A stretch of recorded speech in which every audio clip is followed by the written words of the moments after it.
अब देखते हैं लघु बीजाणु जनन कैसे होता है और लघु बीजाणु से परागकण का निर्माण कैसे होता है। तो लघु बीजाणु का अर्थ है परागकण। लघु बीजाणु जनन, या जिसको माइक्रोस्पोरोजेनेसिस कहते हैं, इसे परागकण का जनन भी कहा जाता है। लघु बीजाणु जनन की प्रक्रिया के अंतर्गत प्रत्येक लघु बीजाणु मातृ कोशिका में अर्धसूत्री विभाजन होता है, जिसके फलस्वरूप प्रत्येक लघु बीजाणु मातृ कोशिका से 4 अगुणित लघु बीजाणु या परागकण का निर्माण होता है।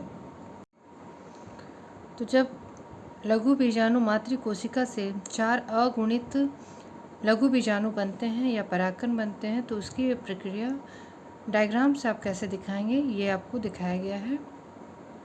यह लघु बीजाणु मातृ कोशिका है जिसमें अर्धसूत्री विभाजन होता है। अर्धसूत्री विभाजन आपको पहले से आप पढ़ चुके हैं कि अर्धसूत्री विभाजन जनन कोशिकाओं में ही होता है।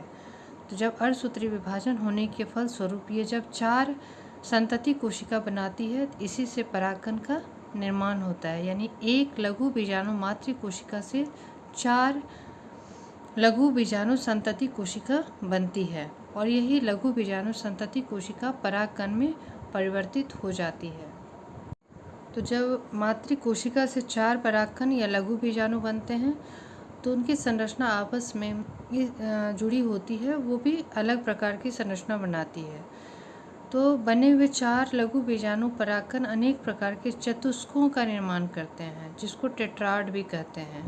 तो ये क्वेश्चन भी आपको पूछा जाता है कि लघु बीजाणु संतति कोशिका या परागकण आपस में किस प्रकार से जुड़े होते हैं। तो आपस में ये चतुष्क के द्वारा जुड़े रहते हैं और ये चतुष्क भी 5 प्रकार के हैं।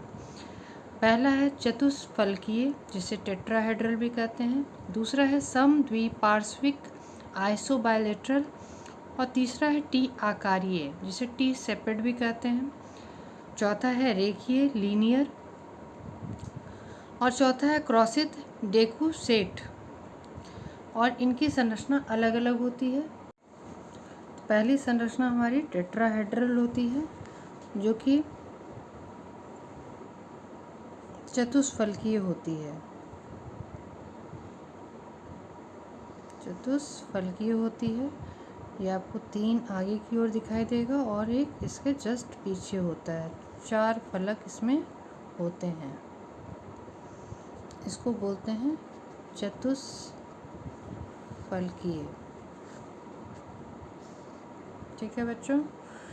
और अगला हमारा है समद्विपार्श्व, जिसे आइसोबायलेटरल भी कहते हैं। आइसोबायलेटरल, जिसके सभी भाग क्या होंगे, बराबर होंगे। 4 बराबर भागों में यह बटा हुआ होगा।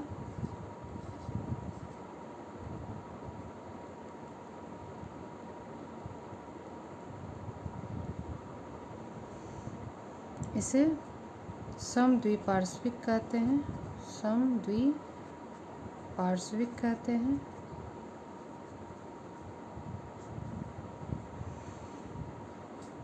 उसके टी आकारीय होता है, जिसमें कि ऊपर का भाग जो होता है टी के आकार का होता है।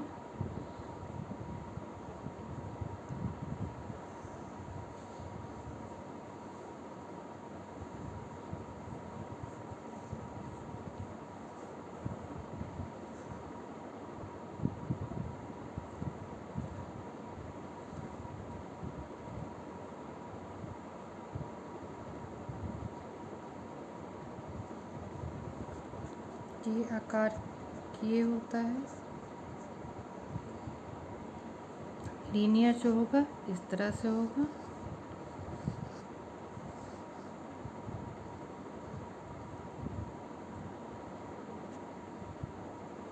या रेखीय हो गया। और क्रॉसित जो होता है, ऊपर में 2 भागों में बटा हुआ रहेगा और नीचे का भाग एक होता है।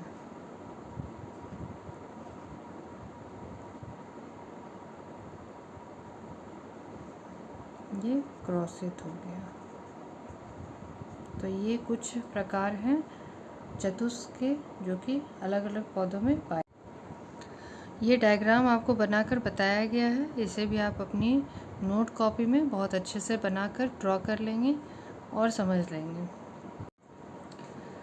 देखेंगे अधिकांश द्विबीजपत्री पौधे में ये जो लघु बीजाणु की संरचना होती है, यह चतुष्फलकीय टेट्राहेड्रल क्रम में लगे होते हैं, और एक बीजपत्री में ये समद्विपार्श्व चतुष्क में लगे होते हैं। तो ये दोनों ही क्वेश्चन आपको एग्जाम में पूछा जाता है कि द्विबीजपत्री में चतुष्फलकीय क्रम में लगे होते हैं लघु बीजाणु, और एक बीजपत्री में ये समद्विपार्श्व चतुष्क क्रम में जुड़े होते हैं।